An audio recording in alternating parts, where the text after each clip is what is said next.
الحمد لله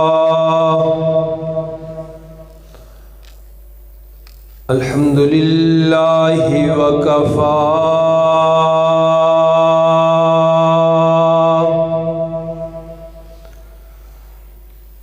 الذي خلق الأرض والسماوات العلى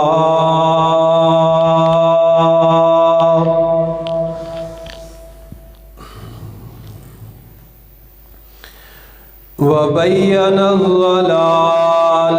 والهدى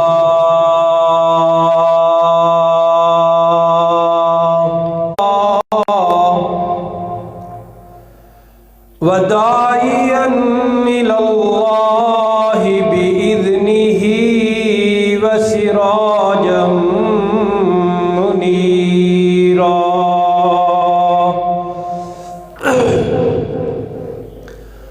وعلى آله وأصحابه الأتقياء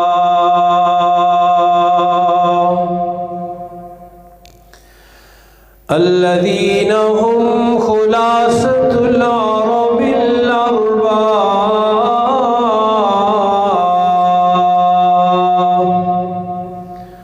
وخير الخلائق بعد الأنبياء. بسم الله الرحمن الرحيم.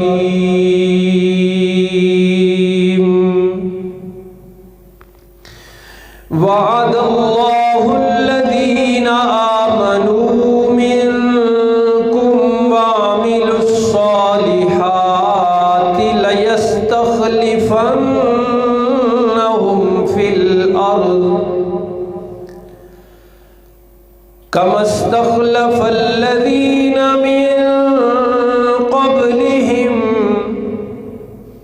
وليمكنن لهم دينهم الذي ارتضى لهم وليبدلنهم من بعد خوفهم أمنا يعبدونني لا يشركون بي شيئا ومن كفر بعد ذلك فأولئك هم الفاسقون.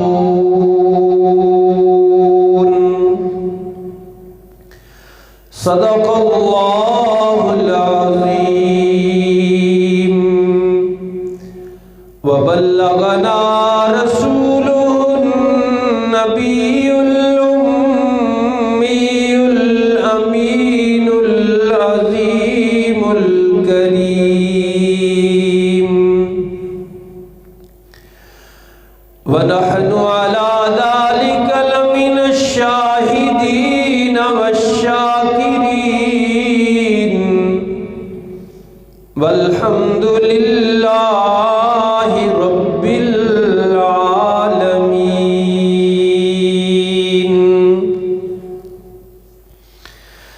اللهم صل على محمد وعلى آل محمد كما صليت على إبراهيم وعلى آل إبراهيم إنك حميد مجيد. اللهم بارك على محمد وعلى آل محمد كما باركت على إبراهيم وعلى آل إبراهيم إنك حميد مجيد. محترم حاضرین و ناظرین کرام، گزشتہ 2-3 جمعوں سے ذکر خیر چل رہا ہے سیدنا صدیق اکبر رضی اللہ عنہ کا۔ اسلام کی مایہ ناز شخصیت ہے۔ انبیاء علیہ الصلاۃ والتسلیم کے بعد کائنات انسانی کے سب سے افضل اور سب سے معزز اور سب سے عظیم شخصیت ہے۔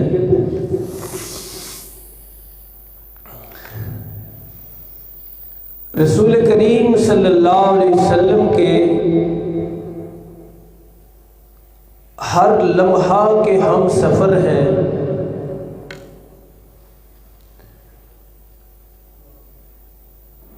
اور امت مسلمہ میں سے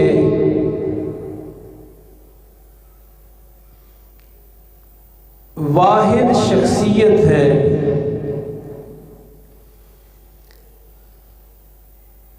کہ جنہیں اللہ رب العالمین نے یہ اعزاز دیا کہ اللہ کے پیغمبر بھی یہ فرما رہے ہیں کہ میں نے سارے لوگوں کے احسانات کا بدلہ چکا دیا ہے۔ سیدنا صدیق اکبر رضی اللہ عنہ وہ واحد اور اکیلے ایسے عظیم انسان ہیں کہ جن کے احسانات کا بدلہ قیامت والے دن اللہ کی طرف سے ملے گا۔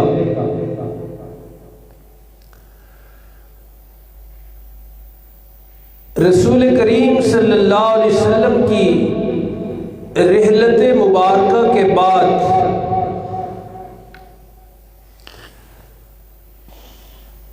سیدنا صدیق اکبر رضی اللہ عنہ نے خلافت کی باغ دوڑ سنبھالی۔ آپ کو جانشین پیغمبر بنایا گیا، خلیفہ المسلمین بنایا گیا۔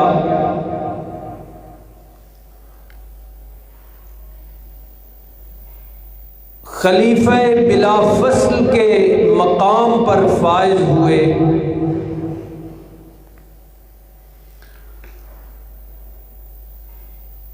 تقریباً 2 سال تک رسول کریم صلی اللہ علیہ وسلم کے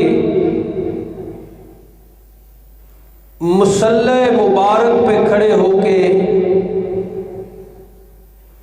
امامت اور آپ کے جانشین ہونے کے ناطے خلافت کا کام سر انجام دیتے رہے۔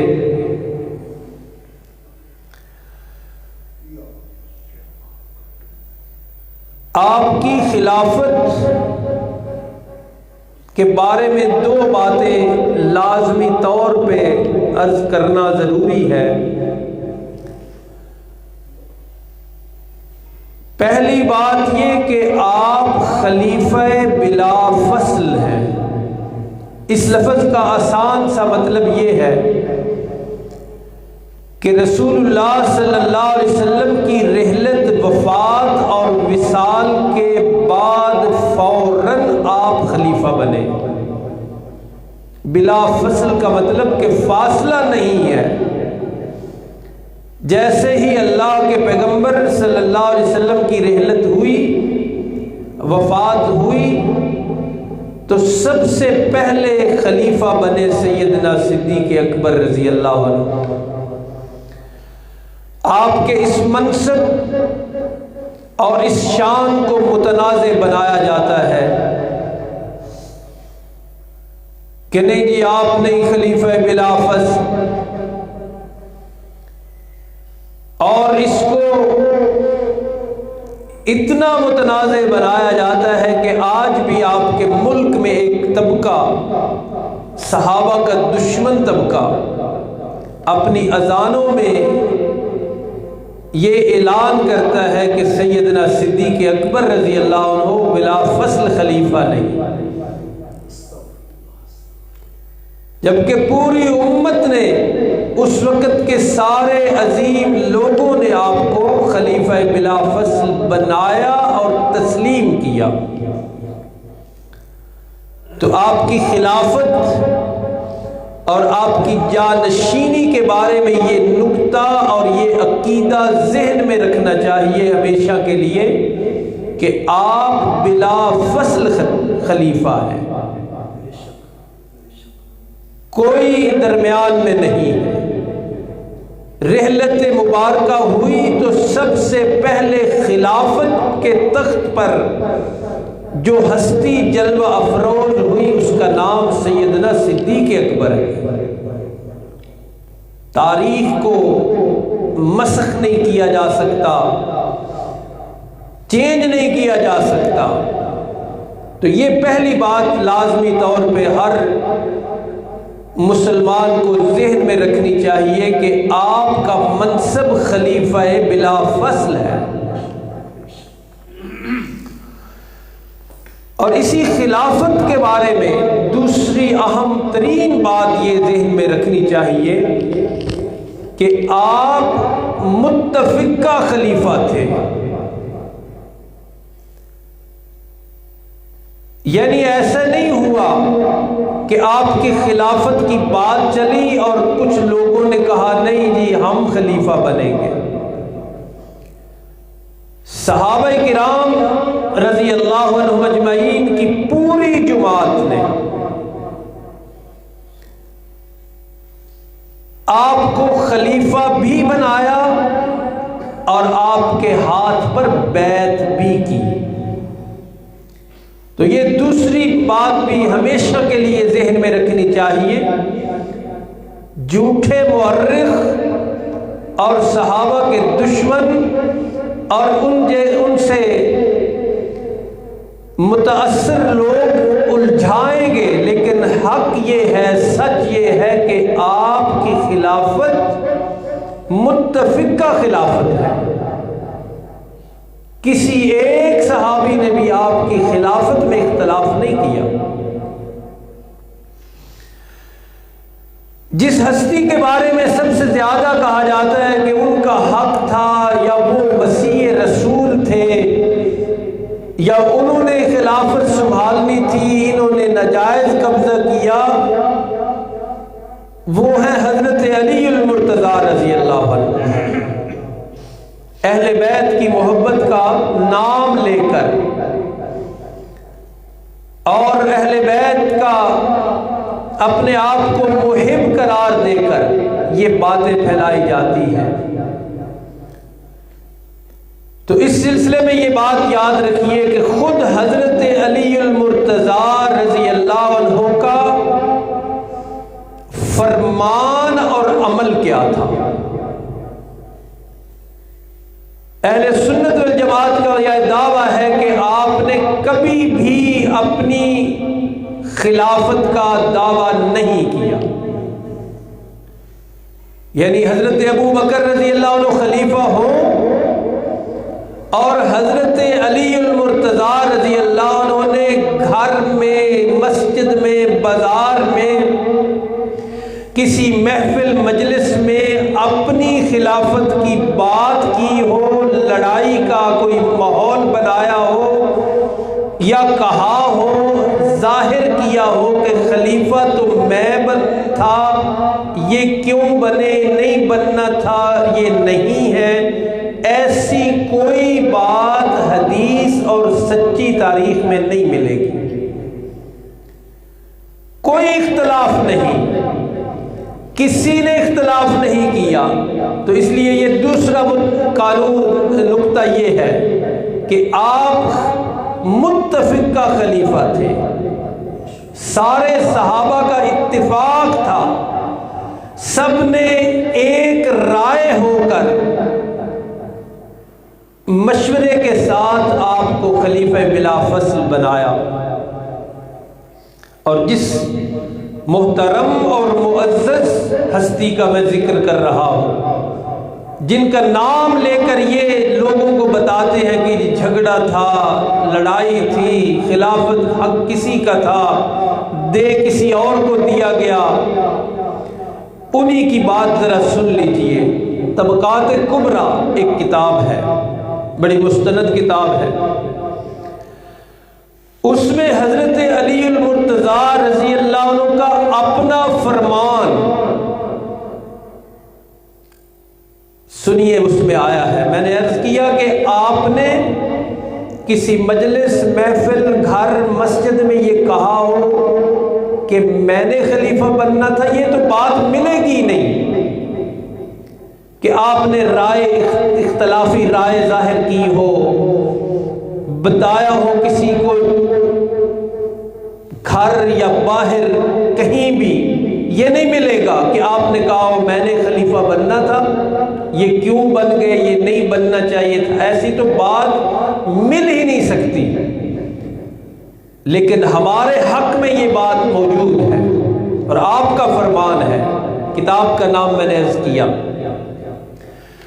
فرماتے ہیں لما قبض النبی صلی اللہ علیہ وسلم،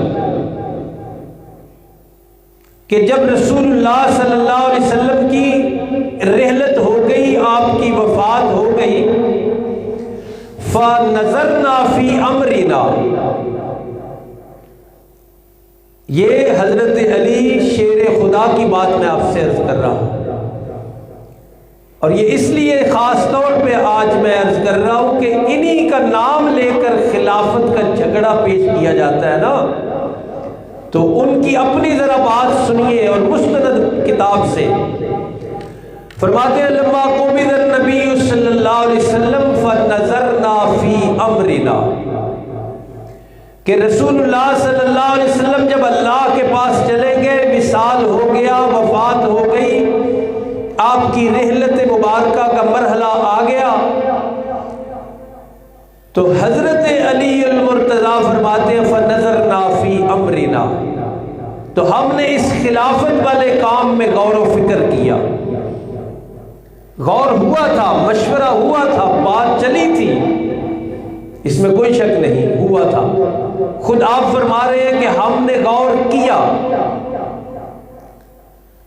لیکن کس انداز سے غور کیا اور کس نتیجے پہ پہنچے یہ سنیے۔ فرماتے ہیں کہ ہم نے دیکھا کہ قد قدم النبی صلی اللہ علیہ وسلم ابا بکر، کہ ہم نے دیکھا کہ اللہ کے پیغمبر صلی اللہ علیہ وسلم نے اپنی رحلت، اپنی وفات، اپنے وصال سے پہلے پوری امت کے لیے جس کے حوالے مسلح کیا وہ صدیق اکبر تھے رضی اللہ تعالی عنہ۔ اور آپ کو معلوم ہے کہ رسول اللہ صلی اللہ علیہ وسلم اپنے حجرہ مبارک میں بنفس نفیس حیات طیبہ کے ساتھ موجود تھے، اور مصلی امامت پر 17 نمازیں صدیق اکبر رضی اللہ عنہ نے پڑھائیں۔ تو حضرت علی ابن مرتضیٰ فرماتے ہیں ہم نے دیکھا تو غور کیا اور سمجھ یہ آئی کہ اللہ کے پیغمبر نے اپنی حیات طیبہ میں مصلی امامت صدیق اکبر رضی اللہ عنہ کے حوالے کیا۔ اور ایک اور پوائنٹ بھی ہمیشہ کے لیے یاد رکھیے، جب حج فرض ہوا ہے نا آخری سالوں میں، تو رسول اللہ صلی اللہ علیہ وسلم پہلے سال حج کرنے نہیں گئے، فرضیت حج کے پہلے سال اللہ کے پیغمبر حج کرنے نہیں گئے، لیکن حج پڑھا گیا، حج وہاں ادا ہوا۔ حدیث کی، تاریخ کی ساری کتابیں اٹھا کے دیکھیے، آپ کو یہی بات ملے گی کہ اللہ کے پیغمبر صلی اللہ علیہ وسلم نے اپنی موجودگی میں جو حج کروایا اس کے امیر اور امام سیدنا صدیق اکبر رضی اللہ عنہ کو بنایا۔ سارے صحابہ موجود تھے، لیکن یہ اعزاز سیدنا صدیق اکبر رضی اللہ عنہ کو دیا کہ حج کا امیر اپنی موجودگی میں ان کو بنایا۔ تو حضرت علی المرتضیٰ فرماتے ہیں کہ ہم نے دیکھا کہ ہماری سب کی موجودگی میں اللہ کے پیغمبر نے خود مصلی امامت سیدنا صدیق اکبر رضی اللہ عنہ کو دیا۔ یعنی آپ حجرے میں ہیں اور یہاں نمازیں کون پڑھا رہے ہیں؟ سیدنا صدیق اکبر رضی اللہ عنہ۔ اور پیارا جملہ سنیے، فرمایا فرزینا لدنیانا، جب ہم نے دیکھا کہ اللہ کے پیغمبر نے مصلی امامت سیدنا صدیق اکبر کو دیا ہے تو فرزینا لدنیانا، تو ہم راضی ہو گئے اپنی دنیا کے لیے، یعنی خلافت کے لیے۔ مر رضی رسول اللہ صلی اللہ علیہ وسلم لدیننا، اس شخص پر راضی ہو گئے، اس شخص کو منتخب کر لیا ہم نے بھی خلافت کے لیے جسے اللہ کے رسول نے ہمارے دین کے لیے چنا۔ اب ملا کے جملہ دیکھیے، فرزینا لدنیانا، ہم اپنی دنیا کے لیے راضی ہو گئے، مر رضی رسول اللہ صلی اللہ علیہ وسلم لدیننا، کہ جسے اللہ کے پیغمبر نے ہمارے لیے دین کے لیے چنا۔ تو اسی کا آخری لفظ یہ ہے کہ ہم نے پھر اس سارے معاملے کو حل یوں کیا کہ ہم نے مصلی امامت صدیق اکبر کے پاس تھا تو تخت خلافت بھی صدیق اکبر کو سونپا۔ تو یہ دو مختصر اور اہم پوائنٹ اور نقطے اور باتیں ہمیشہ کے لیے یاد رکھیے۔ الجھانے والے الجھا رہے ہیں اور بحث و مباحثے جاری ہے، لیکن حقیقت یہی ہے اور سچ یہی ہے کہ سیدنا صدیق اکبر رضی اللہ عنہ کی خلافت بلا فصل ہے اور متفقہ ہے، درمیان میں بھی کوئی نہیں اور اختلاف رائے بھی کوئی نہیں۔ فاروق اعظم موجود ہیں، کوئی اختلاف نہیں کیا۔ عثمان غنی رضی اللہ عنہ موجود ہیں، کوئی اختلاف نہیں کیا۔ حضرت علی المرتضیٰ رضی اللہ عنہ کا سنہری قول ابھی میں نے آپ کی خدمت میں پیش کیا، آپ موجود ہیں۔ 1 سال، دوسرا سال 24 مہینے بنتے ہیں، اس سے بھی زیادہ عرصہ پوری دنیا کو چیلنج ہے کہ ایک جگہ بھی کہیں اختلافی نوٹ یا اختلافی رائے موجود ہی نہیں ہے کہ ایک دن ہی سیدنا علی المرتضیٰ رضی اللہ عنہ نے فرمایا ہو کہ حق ہمارا تھا، کیوں لیا گیا؟ بحیثیت مشیر، بحیثیت وزیر، 2 سال پورے خلافت صدیقی میں آپ ساتھ رہے، ہر اہم معاملے میں مشورہ رہا، ہر اہم معاملے میں آپ کے ہمراہ رہے۔ اور گزشتہ 2 جمعوں میں ہم نے پڑھا کہ سیدنا صدیق اکبر رضی اللہ عنہ نے اس نازک وقت میں قوم کو، امت کو کیسے سنبھالا۔ تو 3 چیزیں میں نے عرض کی تھیں کہ کچھ لوگوں نے زکوٰۃ دینے سے انکار کیا، ان سے جہاد کیا گیا۔ سیدنا علی المرتضیٰ رضی اللہ عنہ کا مشورہ شامل تھا۔ دوسرے مرتدین تھے جو دین اسلام سے پھر گئے، ان سے جہاد کیا گیا۔ سیدنا صدیق اکبر رضی اللہ عنہ کے ساتھ پوری طرح مشاورت شامل تھی حضرت علی المرتضیٰ رضی اللہ عنہ کی۔ اور اس کے بعد بہت بڑا کذاب مسیلمہ کذاب جس نے نبوت کا دعویٰ کیا تھا، اس کے ساتھ جہاد بھی کیا گیا، اس کا صفایا بھی کیا گیا۔ سیدنا علی المرتضیٰ رضی اللہ عنہ کی مشاورت پوری طرح ساتھ شامل تھی۔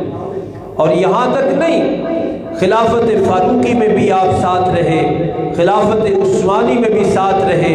یہ سچ اور یہ حقیقت ہے کہیں بھی، میں نے تو ابھی 2 سال کی بات کی ہے نا، خلافت عثمانی تک، یعنی حضرت عثمان رضی اللہ عنہ کے آخری دن تک کوئی ایک قول، ایک بات بھی کہیں سے نہیں ملے گی کہ حضرت علی المرتضیٰ رضی اللہ عنہ نے فرمایا ہو میرا حق تھا، یہ کیوں لے گئے، ایسی کوئی بات ہی نہیں ہے، سراسر جھوٹا پروپیگنڈا اور جھوٹی تاریخیں ہیں۔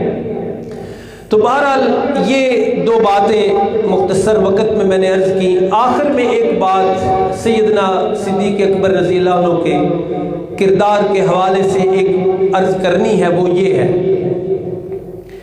کہ آپ کو جس طرح باقی اور چیزوں کے محاذوں پر چیلنج درپیش تھے، آپ کی ایک بہت بڑی ذمہ داری تھی کہ آپ دین کو محفوظ رکھیں، دین کی حفاظت کریں۔ تو اسی حوالے سے آپ نے زکوٰۃ نہ دینے والوں سے بھی جہاد کیا۔ دیکھیں اگر ان کی بات چل پڑتی تو آج بھی کچھ لوگ کہنے کو کہہ دیتے کہ جی ہم نمازیں تو پڑھیں گے، زکوٰۃ نہیں دیں گے، یہی وہ کہہ رہے تھے۔ آپ نے دین کے تحفظ، دین کی بقا کے لیے ان سے جہاد کیا تاکہ دین کا نقشہ ختم نہ ہو۔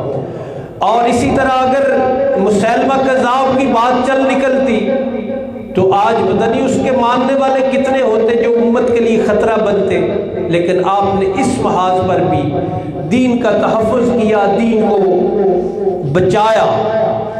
اور اسی طرح مرتدین کے سلسلے میں تو یہ دین کو بچانا، دین کی حفاظت کرنا، دین کا حلیہ برقرار رکھنا، یہ بھی سیدنا صدیق اکبر رضی اللہ عنہ کے پیش نظر تھا۔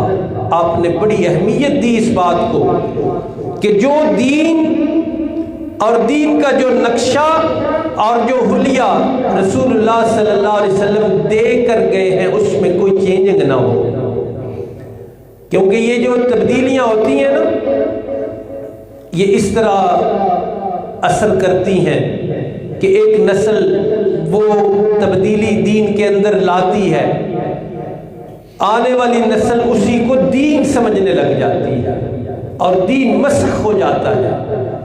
آج عیسائیت، یہودیت اور یہ ہندو سارے، ان میں سے کوئی بھی نہیں بتلا سکتا کہ ان کا اصل دین کیا تھا، اور وجہ یہی ہے کہ جو اٹھا اس نے کہا یہ دین، لوگوں نے قبول کر لیا، ادھر سے کوئی اٹھا اس نے کہا یہ بھی دین، لوگوں نے قبول کر لیا۔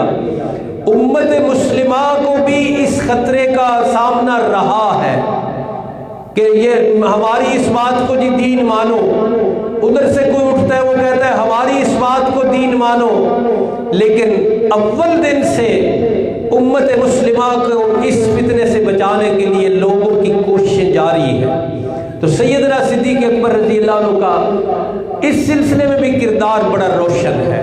اس کو کہتے ہیں بدعات کا خاتمہ، کہ نئی چیز دین میں شامل نہ ہونے دینا۔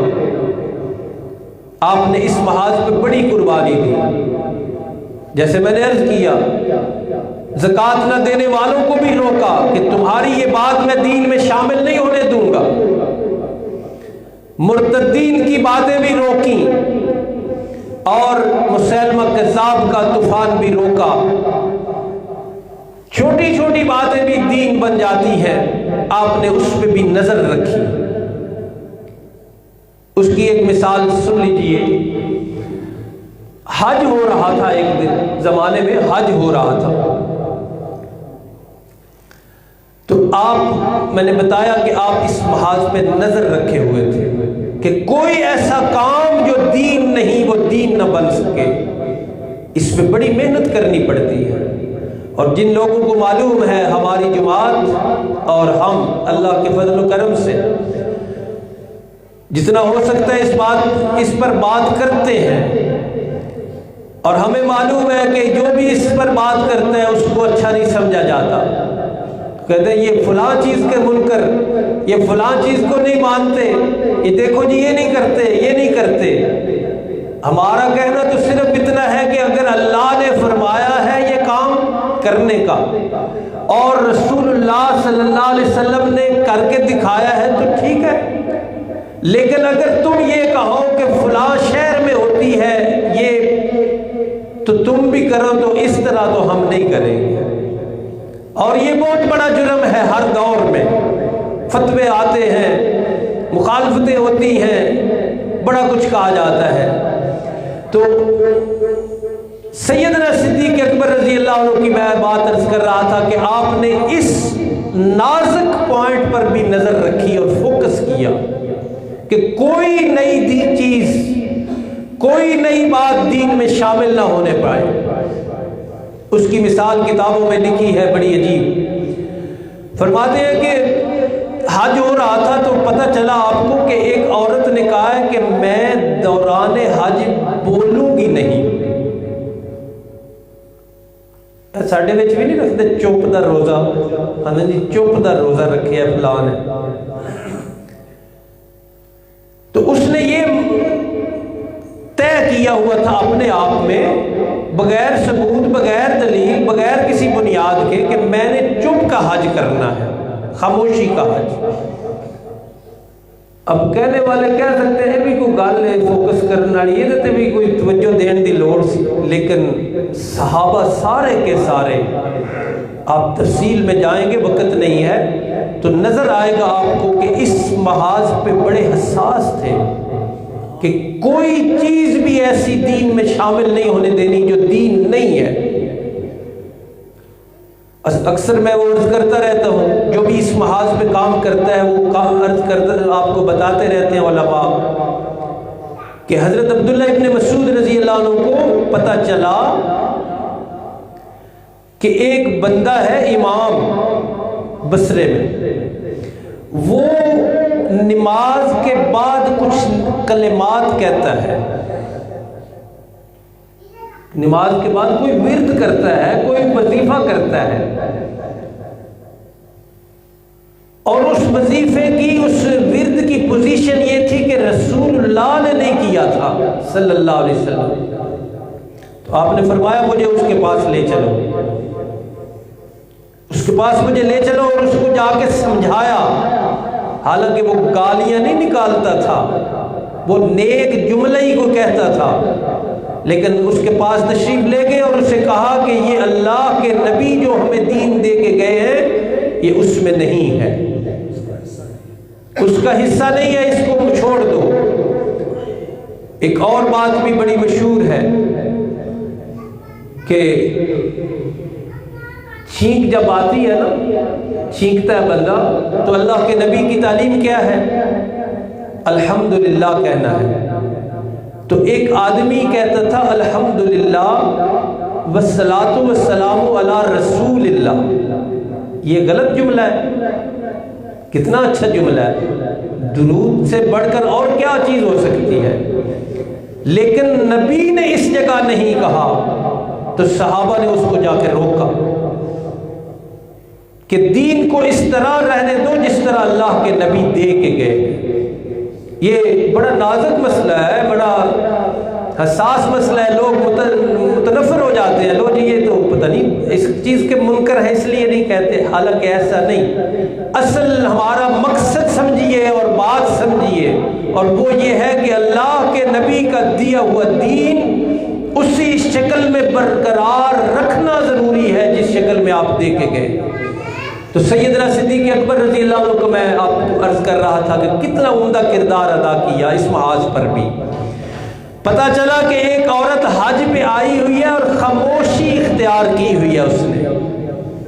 تو جا کے اس سے پوچھا کہ تو بولتی کیوں نہیں؟ اس نے کہا جی میں نے خاموش حج کرنے کا ارادہ کیا ہے.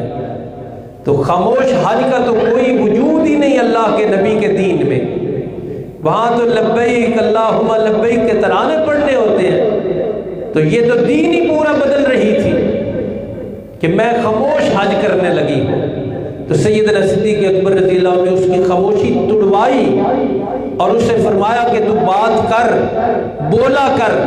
یہ جو تو منت یا جو ارادہ یا جو پروگرام لے کے آئی ہے یہ اللہ کے پیغمبر صلی اللہ علیہ وسلم کے لائے ہوئے دین میں ایک اضافہ ہے. فوری طور پہ اس کی خاموشی توڑوائی. تو تو بہرحال سیدنا صدیق اکبر رضی اللہ عنہ کا ذکر خیر 2-3 جمعوں میں چلا. آپ عظیم الشان شخصیت ہیں.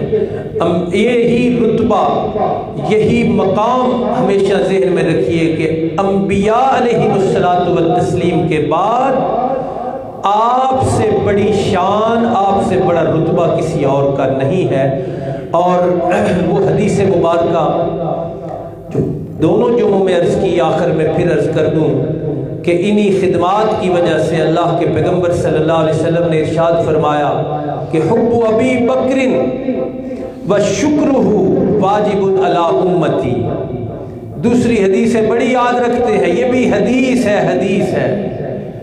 فرمایا میرے نبی نے کہ جناب صدیق اکبر رضی اللہ عنہ سے محبت کرنا اور آپ کی خدمات کا اعتراف کرنا اور شکریہ ادا کرنا واجب علی امتی، میری ساری امت پر واجب ہے. اللہ تعالیٰ ہم سب کو حب صحابہ سے نوازے اور بغض